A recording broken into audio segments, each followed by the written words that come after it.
Praise the Lord. ஆண்டவர் இரட்சகருமாக இயேசு கிறிஸ்துவின் நாமத்திலே உங்களை வாழ்த்துகிறேன். சந்தோஷமா இருக்கிறீங்களா? கர்த்தர் உங்க கூட இருக்கிறார். ஆமென். நம்ம இதுவரை நடத்தின ஆண்டவர் இனிமேலும் நம்மை ஆச்சரியமாய் நடத்துவார். ஒரு வசனத்தை இன்னைக்கு வாசித்து நாம் ஜெபிக்க போகிறோம். யாத்திராகமத்தின் புஸ்தகம் 34ஆம் அதிகாரம் 10ஆம் வசனத்துடைய கடைசி பகுதி.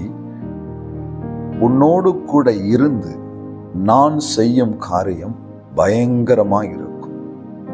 எப்படிப்பட்ட ஒரு வாக்குத்தத்த வார்த்தை பாருங்களேன். மோசேயை பார்த்து கர்த்தர் சொல்ற வார்த்தை, என் அன்பு சகோதரன் மோசே, நான் உன் கூட இருந்து செய்கிற காரியம் இனி எப்படி இருக்க போகுதுன்னா பயங்கரமா இருக்க போகுது. எனக்கு ரொம்ப ரொம்ப பிடித்த ஒரு வசனம். ஆமென். கர்த்தர் நம்ம கூட இருந்தாருன்னா அவர் செய்கிற காரியம் எல்லாம் பயங்கரமா இருக்கும். அல்லேலூயா. பாருங்களேன், மோசே ஒரு சாதாரண மனிதன். ஆனா தேவ கரம் அவர் மேல இறங்கின உடனே, தேவனுடைய அழைப்பை பெற்றுக்கொண்ட உடனே அவரை கொண்டு கர்த்தர் செய்த காரியங்கள் அத்தனையும் பயங்கரமா இருந்தது. அவர் கைகளை கொண்டு, அவர் கையில இருந்த கோலை கொண்டு கர்த்தர் செய்த காரியங்கள் பயங்கரமா இருந்தது. எல்லாவற்றையும் தாண்டி அவர்கள் அந்த எகிப்து தேசத்தை விட்டு வெளியே வந்த பொழுது பார்வோன் சேனை தொடர்ந்து வருகிறார்கள். எதிர்க்கே செங்கடல் ஆர்ப்பரிக்கிறது. இஸ்ரவேல் ஜனங்கள் முறுமுறுக்கிறார்கள், எங்களுக்கு சவக்குழி இல்லை என்று சொல்லியா என்னை இங்கு கொண்டு வந்தாய், நாங்கள் எகிப்திலே மரித்து போயிருப்போம் என்று சொல்லி துக்கப்படுத்தின போது மோசேயை நோக்கி கர்த்தர் சொன்ன வார்த்தை, செங்கடலுக்கு நேராய் உன் கையில் இருக்கிற கோலை நீட்டி இந்த செங்கடலை இரண்டாய் பிளந்து விடும்.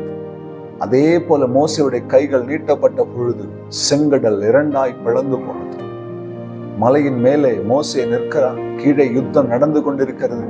யோசுவா இறங்கி யுத்த களத்தில் யுத்தம் செய்கிறார். மோசேயுடைய கைகள் உயர்த்தப்பட்டு இருக்கிறது. நடந்தது என்ன தெரியுமா? மோசே கைகள் உயர்த்தப்பட்ட பொழுது இஸ்ரவேலர்கள் ஜெயத்தை பெற்றுக் கொண்டார்கள். கர்த்தர் மோசேயை கொண்டு செய்த காரியங்கள் பயங்கரமா இருந்தது. அத்தனை ராஜாக்களும் நடுங்கி போனார்கள். காரணம், கர்த்தர் சொன்ன வாக்குத்தத்தம். இன்னைக்கு இந்த வார்த்தையை கேட்கிற உங்க கூட இருந்து, ஏன் கூட இருந்து கர்த்தர் செய்ய போற காரியம் இனி பயங்கரமா இருக்கும். விசுவாசிக்கிறீங்களா? ஒரு ஆமென் சொல்லுங்க. உங்க ஊழியம் இனி பயங்கரமா இருக்கும். உங்க வாழ்க்கை இனி பயங்கரமா இருக்கும். சத்துரு நடுங்கி போவான். உங்களுக்கு எதிராக எதிர்த்து வருகிற மனிதர்கள் சிதறடிக்கப்படுவார்கள். உங்கள் ஊழியத்துக்கு விரோதமாய் எழுகிற சத்துரு மடங்கடிக்கப்படுவான். உங்கள் குடும்பத்துக்கு விரோதமாய் வருகிற போராட்டங்கள் ஒவ்வொன்றாய், அந்த போராட்டங்கள் எல்லாம் தோல்வியில போய் முடியும். கர்த்தர் உங்க பட்சத்துல நின்று உங்களுக்கு ஜெயத்தை கொடுப்பார். சந்தோஷமா இருக்கிறீங்களா? தைரியமாய் சொல்லுங்க, ஆண்டவரே, இன்றையிலிருந்து நீர் எங்க கூட இருந்து செய்ய போகிற காரியம் பயங்கரமா இருக்கட்டும். மோசேவோடு கூட இருந்து நீ பயங்கரமான காரியங்களை செய்தீர், அதிசயமான காரியங்களை செய்தீர்.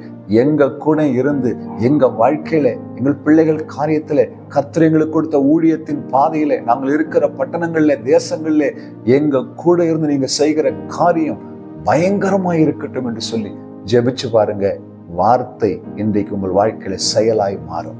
கர்த்தர் உங்களை கொண்டு பயங்கரமான காரியங்களை உங்கள் பட்டணங்களில் செய்ய போகிறார், உங்கள் தெருக்களில் செய்ய போகிறார், உங்கள் வேலை ஸ்தலத்துல செய்ய போகிறார், உங்கள் ஊழியத்துல செய்ய போகிறார். விசுவாசிக்கிறீங்களா? ஜெபிக்கலாமா? கண்களை மூடுங்க. அன்பும் இரக்கமுள்ள ஆண்டவரே, இந்த வார்த்தைக்காக ஸ்தோத்திரம். நீர் எங்களோடு கூட இருந்து செய்கிற காரியம் பயங்கரமா இருக்கட்டும். இந்த வார்த்தை கேட்கிற ஒவ்வொருவர் வாழ்க்கையிலும், அடியனுடைய வாழ்க்கையில் இந்த வார்த்தையை நிறைவேற்றும் காத்துக்கொள்ளும். இயேசு கிறிஸ்துவின் நாமத்தில் பிதாவே, ஆமென். Hallelujah. God bless you.